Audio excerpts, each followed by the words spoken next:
ുള്ളത്. അപ്പോൾ നമുക്കിന്ന് ഉച്ചയ്ക്ക് എന്തെല്ലാമാണ് നമുക്ക് ചോറിനുള്ളത് നോക്കാം. ഇത് കുമ്പളങ്ങ കറിയാണ്. കുമ്പളങ്ങ മോരൊഴിച്ച് വെച്ചതാണ്. പിന്നെ നമുക്ക് പയറുപ്പേരി ഉണ്ട്, പയറുപ്പേരി.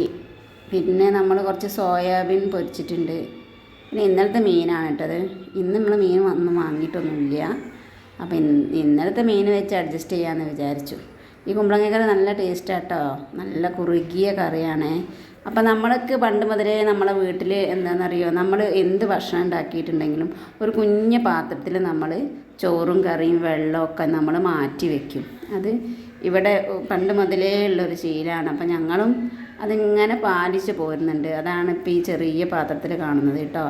എന്ത് സാധനം തിന്നാലും നമ്മൾ ഇതുപോലെ എടുത്ത് വെക്കാറുണ്ടെന്ന് പറയാം. അപ്പം ഇത്രയേ ഉള്ളൂ നമ്മുടെ ഉച്ചക്കത്തെ ഊണിൻ്റെ വിഭവങ്ങൾ. അപ്പം നമുക്ക് അമ്മയ്ക്ക് ചോറ് കൊടുക്കാം. അമ്മയ്ക്ക് ആദ്യം ചോറ് കൊടുക്കാം. അമ്മയ്ക്ക് ചോറ് കൊടുത്തിട്ട് വേണം, നമുക്ക് പുറത്തുണ്ട് കുറച്ച് ആൾക്കാർ ചോറിന് വേണ്ടിയിട്ട് നിലവിളി കൂടുന്നുണ്ട്. അപ്പോൾ അവർക്കും നമുക്ക് ഭക്ഷണം കൊടുക്കാം കേട്ടോ. അപ്പം നമുക്ക് ഇന്ന് എൻ്റെ വീഡിയോ ഇത്രയൊക്കെ ഉള്ളൂ. അപ്പോൾ ടാറ്റാ.